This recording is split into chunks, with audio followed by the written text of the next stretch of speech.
आप लोग सभी जानते हैं, जब आप किसी बैंक एनबीएफसी से किसी प्रकार का कोई लोन लेते हैं, किसी कारणवश आप 1 या 2 ईएमआई नहीं चुका पाते हैं, आपको बहुत ज़्यादा परेशान किया जाता है, आपको डराया जाता है और आपकी जो कॉल्स हैं, वो पूरी तरह से लगा दी जाती हैं डायलर्स पर। आपको दिन में 100-100 call, 50 call, 60 call, 70 call, 80-80 call आती हैं। इससे आप पूरे तरीके से बहुत ज़्यादा परेशान हो जाते हो। आप पूरी तरह से काम नहीं कर पाते हो, आपके मन में लगातार टेंशन बनी रहती है। अभी मैं ये एक आर्टिकल पढ़ रहा था जिसमें कि पूरे तरीके से बताया गया है कि रिजर्व बैंक ऑफ इंडिया इस सब परेशानियों को लेकर के बहुत ज़्यादा चिंतित है और जो उनके शिकायत पोर्टल पर पूरे तरीके से ऐसी शिकायत बहुत ज़्यादा जा रही हैं जिसमें कि बताया जा रहा है कि आज उस रिकवरी एजेंट ने कॉल करके हमको धमकी दे दी, उस रिकवरी एजेंट ने ऐसा कर दिया, इस रिकवरी एजेंट ने वैसा कर दिया। तो रिजर्व बैंक ऑफ इंडिया पूरे तरीके से टेंशन मतलब लोगों की दूर करना चाहता है और ये देख रहा है कि किस तरीके से लोगों को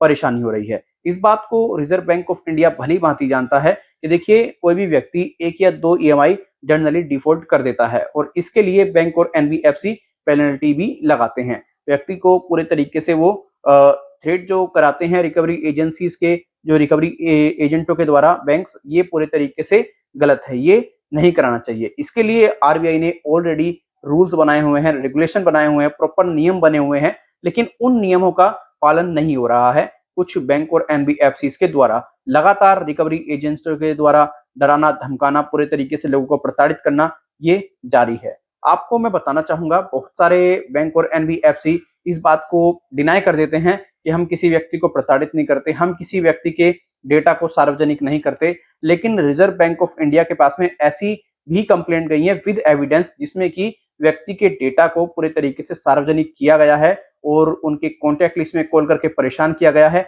उनके मान-सम्मान को खंडित किया गया है, उनकी इज्जत पर पूरे तरीके से प्रहार किया गया है। ये पूरी तरीके से गलत है, जिसमें कि पूरे तरीके से यहाँ पे लिखा हुआ है कि अगर कोई बैंक और एनबीएफसी ऐसा कराता है किसी रिकवरी एजेंट से, तो पूरे तरीके से गलत है। इसको लेकर के हम बहुत जल्द एक ऐसा नियम लेकर के आने वाले हैं, जिसमें कि बैंक और एनबीएफसी आपको मतलब जो कस्टमर हैं, उनको प्रताड़ित नहीं कर पाएगा और ना ही ज़्यादा कॉल कर पाएगा। आपने देखा होगा अक्सर व्यक्ति के पास में कॉल्स आती रहती हैं। 2 मिनट बाद कॉल आ गई, फिर 1 घंटे बाद, फिर आधा घंटे बाद, कुछ व्यक्तियों के पास तो कंटिन्यू कॉल आती रहती हैं।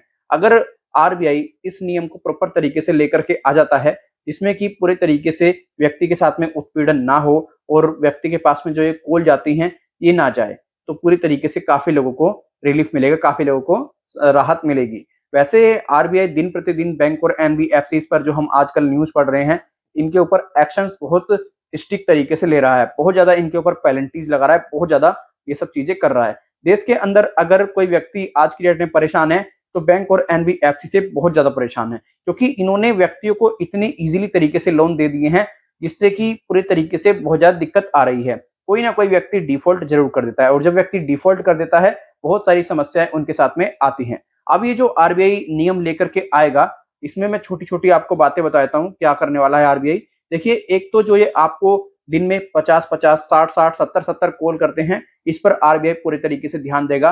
किसी व्यक्ति के पास में इतनी कॉल नहीं जानी चाहिए, दिन-रात कॉल नहीं जानी चाहिए। अगर व्यक्ति के पास कॉल जा रही हैं, तो वो ओनली वर्किंग आवर्स में कॉल जानी चाहिए। कुछ रिकवरी एजेंट आप लोगों ने देखा है ना कि वर्किंग आवर्स में कॉल नहीं करते हैं, वो आपको पहले ही कॉल कर देते हैं। वैसे ऑलरेडी आरबीआई ने कहा हुआ है कि भाई व्यक्ति को वर्किंग आवर्स में कॉल किया जाए, लेकिन ये लोग नहीं मानते हैं इस चीज़ को। तो इसको लेकर के आरबीआई कुछ सुधार करने वाला है, कुछ बदलाव करने वाला है और बैंक और एनबीएफसीज को पूरे तरीके से अलर्ट करने वाला एक नया नियम आरबीआई ला सकता है, जो ये न्यूज़ आर्टिकल बता रहा है। इसमें इस बात पर और ध्यान दिया जाएगा, जो व्यक्ति के कॉन्टैक्ट लिस्ट वगैरह में कॉल वगैरह जाती है, जो व्यक्ति के जो आस-पास पड़ोस वाले हैं, उनको कॉल ये जो करते हैं बैंक और एनबीएफसी, इसको पूरी तरीके से सुधार करने के लिए कहा गया जाएगा और पूरी तरह से इस पर जोर दिया जाएगा कि ऐसा ना हो। अगर ऐसा पाया जाता है, तो बैंक और एनबीएफसी इस पर कड़ी कार्रवाई होगी। आपने देखा होगा रिकवरी एजेंट पूरे तरीके से आपके घर पे आकर के बदतमीजी करते हैं, आपको परेशान करते हैं। इस पर भी आरबीआई ने पूरे तरीके से कहा है कि